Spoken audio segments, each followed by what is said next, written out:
29 roaches gone in 24 hours for $1. The Amish powder pest companies. Prey you never discover. The kitchen is quiet but not empty.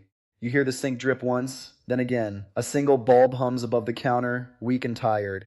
And just under the edge of the cabinet, something moves. Not fast, not loud, just certain. You've seen it before, even if you didn't want to admit it. That small scatter when the light shifts. That pause in your own breathing. On the top shelf sits a jar of pale powder. Old glass. No label. Just dust on the lid. It's been there for years, maybe longer. My grandfather never threw it away. He used to say nothing survives in a house by accident. Everything either belongs or it's waiting for the right hand. And tonight, there's exactly $1 worth of something in that jar that changes the way a house holds its ground.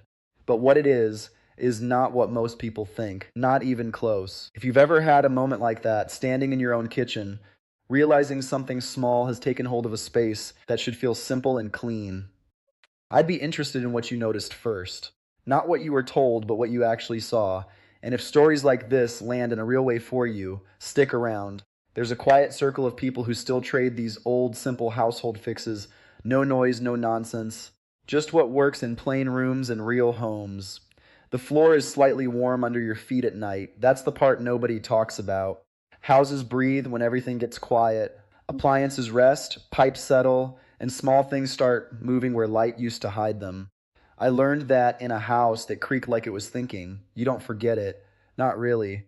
Because once you've seen movement in a place meant for stillness, you start paying attention differently. Not scared, just aware. There's a difference, and tonight that awareness is enough to make you slow down near the counter without knowing why. Something is there, not large. Not dramatic, just present. Paragraph 2 roaches don't appear the way people expect. They don't invade like a storm. They arrive like something already familiar with the house. Like, they've been there longer than you have. That's the part that bothers most people. Not the movement itself, but the certainty of it. I remember standing in a similar kitchen years ago, watching a single line of them cross behind a kettle that hadn't been moved in days. No panic. Just that quiet recognition that control is always partial in a home. You manage it, you don't conquer it. That truth changes how you respond to everything that follows. The floor is slightly warm under your feet at night. That's the part nobody talks about. Houses breathe when everything gets quiet. Appliances rest, pipes settle, and small things start moving where light used to hide them. I learned that in a house that creaked like it was thinking. You don't forget it. Not really. Because once you've seen movement in a place meant for stillness, you start paying attention differently. Not scared, just aware. There's a difference. And tonight, that awareness is enough to make you slow down near the counter without knowing why. Something is there. Not large. Not dramatic. Just present. The floor is slightly warm under your feet at night. That's the part nobody talks about. Houses breathe when everything gets quiet. Appliances rest, pipes settle, and small things start moving where light used to hide them. I learned that in a house that creaked like thinking. You don't forget it. Not really. Because once you've seen movement in a place meant for stillness, you start paying attention differently. Not scared, just aware. There's a difference. And tonight, that awareness is enough to make you slow down near the counter without knowing why. Something is there. Not large. Not dramatic. Just present. There's a kind of silence that only happens when you stop pretending not to notice. That's when the real details come forward. The drip from the sink sounds louder. The hum of the bulb feels thinner. Even your own breathing feels like it belongs to someone else's house for a moment. In that stillness, small problems stop being small. Not because they grew, but because you finally saw them clearly. That's where most people reach for the same things. Spray cans, sticky traps, quick fixes sold in bright packaging. And for a short while, it feels like action. But action and resolution are not always the same thing. On the shelf above the stove, there's a jar I never threw away. Pale powder inside. Fine enough to cling to glass if you tilt it slow. No modern label, no warning stickers, just old glass and a lid that turns too easily. My grandfather kept it there the way some men keep a hammer by the door. Not for show, for when things drift out of balance. He didn't talk much about it. People like him rarely explained what they already understood. They just used it quietly and moved on with their evening. That jar never looked important until the nights when the floor started telling its own story. Most people don't realize how modern solutions behave in a house like this. You spray, and the movement changes. It doesn't stop, it shifts. Away from the treated line into the spaces you didn't think to check, behind boards, under edges, into warmer corners where moisture gathers unnoticed. It feels like progress at first, because the visible part disappears. But the unseen part adjusts. That's the part companies rarely emphasize, not because it's hidden, but because it's inconvenient. A problem that keeps returning is still a product that keeps selling. And in homes like yours, repetition often replaces resolution without anyone naming it out loud. I once watched a neighbor spend more than he should have. Good man. Worked his whole life with steady hands. He brought in help twice, maybe 3 times, each visit quieter than the last because the result never fully held. The problem would fade, then return in smaller ways that felt almost insulting. Not a full return, just enough to remind him it wasn't gone. He started checking corners at night without telling anyone. That's what it does. More than anything else, it doesn't just occupy space, it occupies attention. And attention, over time, becomes its own kind of cost. Old homes didn't rely on constant intervention, they relied on placement. Dry barriers, simple powders, corners treated like thresholds instead of decoration. The idea wasn't elimination in the modern sense. It was interruption. A line drawn where movement became uncomfortable enough to change behavior. You see it in barns, too, in sheds where grain was stored. Not cleaned by modern standards, but controlled in a way that lasted through seasons without constant correction. There's a difference between cleaning something and shaping how it behaves inside your space. One is effort, the other is understanding. That jar on the shelf wasn't sitting there for nostalgia. It was waiting for a moment like this. Not because it's magical, not because it's rare, but because it represents a different way of thinking about the problem entirely. Not chasing movement, but shaping the paths it chooses to take. I reached for it once, not fully certain what I expected to happen. Just enough certainty to act. The powder fell lightly between my fingers, almost like flour, but drier, finer. I placed it along a line most people never notice in their own kitchen. And I didn't look back right away, because what happens next is never immediate in the way people expect.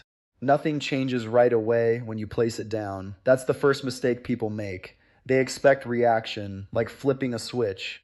But houses don't respond like machines. They respond like systems that have been running too long in one direction. I stood there longer than I meant to, watching that thin line of pale dust settle into the corner seam. It looked almost invisible once it touched the floor. The kitchen kept breathing the same way it always does at night. Drip, hum, stillness. And underneath it all, something else continued moving, unchanged for the moment, as if it hadn't been invited to leave yet. Old methods never depended on immediate satisfaction. That's something modern life forgets easily. If nothing happens in minutes, we assume nothing is happening at all. But in older homes, especially rural ones, change was measured in behavior, not spectacle. My grandfather used to say, you don't fix what you can't see in a hurry. You shape it slowly until it chooses differently on its own. That idea feels almost too simple now, but simplicity is often what survives longer than anything else. Especially in places where people didn't have money to keep buying solutions every season. They had patience instead, and they used it carefully. Roaches follow patterns most people never notice. They don't wander randomly. They move through warmth, moisture, and repetition, behind appliances, along edges where cleaning rarely reaches fully. Once you see that, you stop thinking of them as scattered pests and start seeing them as consistent travelers. That change matters. Because once behavior is predictable, it becomes something you can interrupt. Not with force, but with discomfort. Not enough to destroy everything around it, but enough to make certain paths feel unreliable. That's the quiet logic behind older household methods. They didn't try win every fight. They just made a house harder to move through. The powder works only where it is understood. That's the part nobody likes hearing. It isn't about spreading it everywhere. It's about placing it where movement concentrates, along the thin lines where walls meet counters, near the unseen edges behind sinks where moisture collects without notice, under the stove line where heat lingers after cooking. These aren't random spots. They are the routes of habit. And habit is what every small creature depends on. I learned that not from a book, but from watching how quietly things return to the same corners, night after night, even when nothing obvious is drawing them there. There's a reason old jars were kept without labels. Not secrecy, just assumption. People who used them already knew what they were for, or they learned by watching someone else do it once. That kind of knowledge doesn't always survive translation into modern packaging. It loses something when it becomes a product instead of practice. I remember my grandfather brushing his hands on his trousers after handling it, like the job was already finished before any result showed itself. No ceremony, no announcement, just placement and then leaving it alone long enough to let the house respond in its own time. Within a few hours, something subtle starts to shift, not disappearance, not silence, something more like hesitation. Movement near treated edges becomes less confident. Paths that were once used repeatedly begin to feel less consistent. It's not dramatic enough to announce itself loudly. You notice it only if you're paying attention to patterns instead of moments. That's where most people miss it. They look for absence. But what matters first is interruption, the breaking of rhythm, the small decision points where a familiar route suddenly feels uncertain enough to avoid. That's where the change begins, quietly, without needing permission from expectation. There is an honest limit here that needs saying. This isn't a cure-all, and it was never meant to be. If a home is heavily affected, no simple household method replaces deeper work that may be required. Moisture problems, food sources, structural gaps, those still matter. This approach sits in a narrower place than most people want to admit. It helps when things are early or persistent but not overwhelming. It helps when you're shaping behavior, not trying to reverse a full takeover. Ignoring that limit leads to disappointment, and disappointment is where most useful methods get unfairly dismissed. Honesty protects the idea more than exaggeration ever could.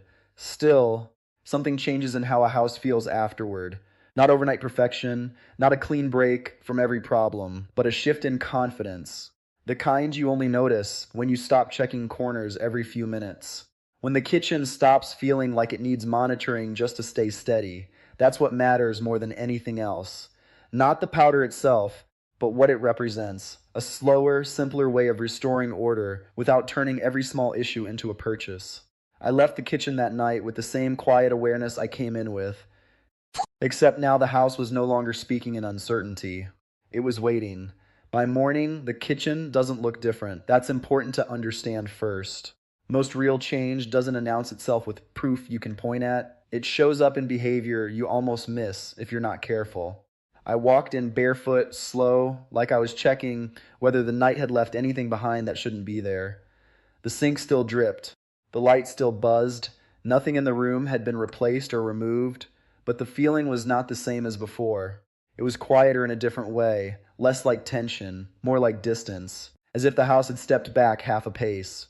There's a point where you stop watching for movement, not because you stop caring, but because you stop expecting interruption every second. That shift matters more than people realize. It's what turns anxiety into observation. I stood near the same cabinet edge where everything began and noticed something simple. The space felt less active. That's the only way I can describe it. Not empty, not cleared, just less engaged. And that difference is everything when you're dealing with patterns instead of moments. Because patterns don't vanish instantly. They lose momentum first. Then they fade in ways that are easy to overlook unless you've lived with it long enough to recognize the rhythm breaking. The powder itself is not complicated. It never was meant to be. The idea is dry interruption, a fine, inexpensive household dusting material that removes what small pests rely on most: stable moisture and predictable movement along edges. You don't need much of it. In fact, too much becomes wasteful and uneven. A thin line matters more than a heavy pile. It works because it changes the condition of the surface, not because it attacks anything in the dramatic sense people expect. This is where most modern thinking gets uncomfortable. It wants force. Old methods lean toward conditions instead. And conditions shape behavior more reliably than pressure ever does. Placement is the real method, not the powder itself. Along baseboards where walls meet floor, behind the stove where heat gathers in quiet pockets, under the sink where moisture never fully disappears even after cleaning, around pantry corners where crumbs and still air create consistency. These are not random choices, they are the mapped routes of habit. Once you see them, you can't unsee them. I used to think cleaning meant wiping everything evenly. Now I understand it often means knowing where unevenness actually matters. Most homes fail not from lack of effort, but from effort applied in the wrong geometry.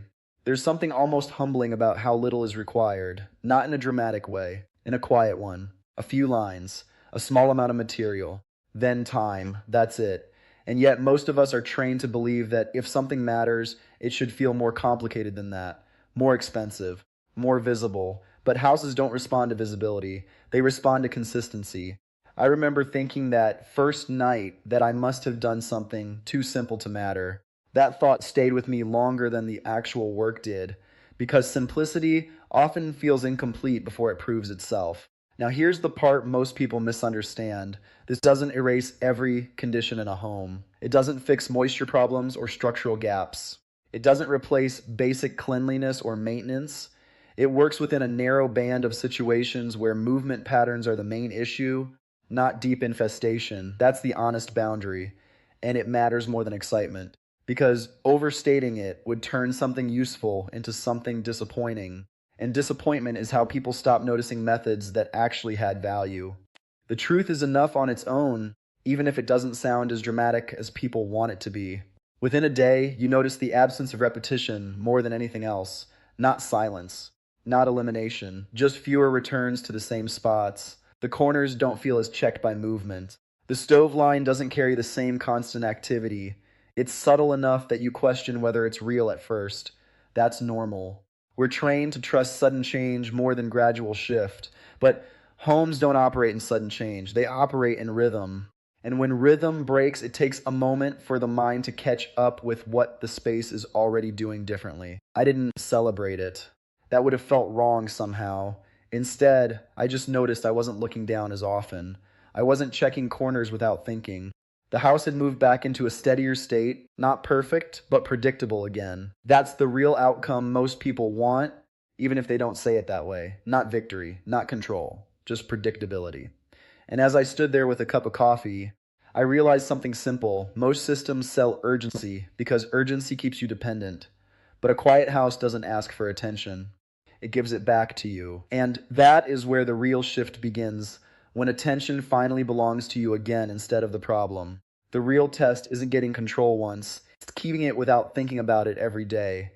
That's where most people slip. Not in the first step, but in the maintenance that feels too ordinary to matter. I learned that the same way most things get learned in older homes, by forgetting for a moment, then noticing what returns. The kitchen after that first day didn't feel like a solved problem. It felt like a house that had agreed, for now, to stay steady. And that agreement is always something you have to maintain quietly, without turning it into a constant battle. Dry edges matter more than clean surfaces. That's a line my grandfather never said directly, but lived by anyway. Counters can shine and floors can look fine, and still the edges will decide what a house becomes over time. Baseboards, sink seams, stove gaps, those are the places where small patterns restart if they're left alone too long. So the rhythm becomes simple, not daily work, not obsession, just a weekly pass where you treat those edges like you would check a fence line after wind. Not because something is wrong, because things shift when you're not watching them closely. People often misunderstand what keeping them gone really means. It doesn't mean a house becomes sterile or perfect. It means the environment stops favoring return. That's a different goal entirely. In my experience, once the movement pattern is interrupted properly, the house still needs a light boundary to keep it from reestablishing itself. Not heavy work, just consistency. A thin line refreshed when it fades. A corner checked before it becomes forgotten again. It's less about fighting something and more about refusing to give it easy ground back. That mindset changes everything about how effort feels inside the home. There's a kind of peace that comes from predictable spaces. You don't notice it at first. It builds slowly, like background noise fading, until you realize you're no longer straining to hear it. I've seen it in old barns too, spaces that were never perfect but always understood. Nothing there was accidental for long. Everything had a place, even the imperfections. That's what a steady home feels like. Not flawless, just understandable. And once a house reaches that point, you stop reacting to it and start living inside it again without constant correction.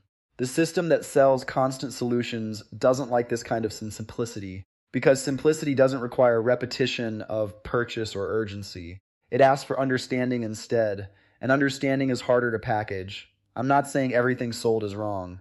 That would be too easy. and life rarely is. But I've learned to notice when a problem is being made to feel more complicated than it behaves in reality. A house doesn't need endless intervention for every small disruption. It needs correct placement of attention. That difference alone saves more frustration than most people expect when they first slow down enough to see it. There is one honest limit worth repeating here. If a home has reached a heavy level of infestation, or if moisture and entry points are widespread, no simple household method replaces proper structural correction or professional help. That's not failure of the method, it's just scale. Most useful things live within boundaries. This one does too. It works best when the problem is behavioral and early, not when it has become fully established throughout the structure. Recognizing that boundary is not discouraging. It's what keeps expectations steady enough to make the method actually useful instead of disappointing. The maintenance rhythm is almost too simple to sound real. A light reapplication in key edges once a week or so, not everywhere. Just where movement naturally concentrates, sink lines, stove edges, pantry corners, enough to keep the surface condition unchanged. Enough to prevent the slow return of familiarity for whatever was moving through before. It's not dramatic work, it doesn't take long, but it keeps the house in a state where it doesn't drift back into old patterns without you noticing. That's the quiet part most people underestimate. It's not the first action that matters most, it's the small continuation. And over time, something shifts that has nothing to do with powder at all. You stop feeling like you're reacting to your own home. You start feeling like you're living in it again, not managing it, not watching it constantly, just existing in it with less background tension. That's the real outcome here, more than any specific method. A house that feels steady doesn't demand attention every few minutes, it gives it back. And once you've lived inside that kind of quiet for a while, you start noticing how much noise you were tolerating before without realizing it. If there's one thing worth carrying forward from all this, it's simple. Most homes don't need more force, they need clearer lines. And once you learn where those lines belong, the house starts to feel like it belongs to you again, not the problem inside it.